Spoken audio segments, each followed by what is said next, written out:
महान मुगल साम्राज्य, जो लगभग 2 शताब्दियों तक अपने समकालीनों के लिए ईर्ष्या का विषय रहा, 18वीं शताब्दी के पूर्वार्ध के दौरान पतन और विघटित हो गया। मुगल बादशाहों ने अपनी शक्ति और गौरव खो दिया और उनका साम्राज्य दिल्ली के आसपास कुछ वर्ग मील तक सिमट गया। अंत में 1803 में दिल्ली पर ही ब्रिटिश सेना का कब्जा हो गया और गौरवान्वित मुगल सम्राट को एक विदेशी शक्ति के मात्र पेंशनभोगी की स्थिति में ला दिया गया। इस महान साम्राज्य के पतन की प्रक्रिया का अध्ययन अत्यंत शिक्षाप्रद है। ये भारत की मध्ययुगीन सामाजिक, आर्थिक और राजनीतिक संरचना के कुछ दोषों और कमजोरियों को उजागर करता है, जो अंततः अंग्रेजी ईस्ट इंडिया कंपनी द्वारा देश की अधीनता के लिए जिम्मेदार थे। औरंगजेब के लंबे और मजबूत शासनकाल के दौरान साम्राज्य की एकता और स्थिरता हिल गई थी।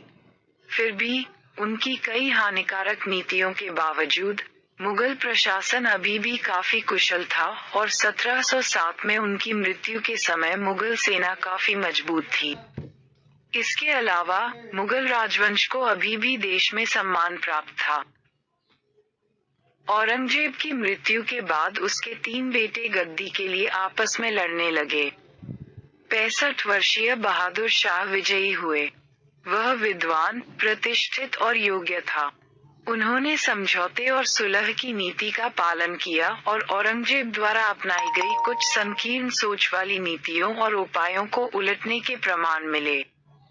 उन्होंने हिंदू सरदारों और राजाओं के प्रति अधिक सहिष्णु रवैया अपनाया।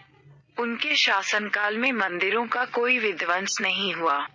शुरुआत में, उन्होंने अंबर में जय सिंह के स्थान पर अपने छोटे भाई विजय सिंह को नियुक्त करके और मारवाड़ के अजीत सिंह को मुगल सत्ता के अधीन होने के लिए मजबूर करके अंबर और मारवाड़, जोधपुर के राजपूत राज्यों पर अधिक नियंत्रण हासिल करने का प्रयास किया।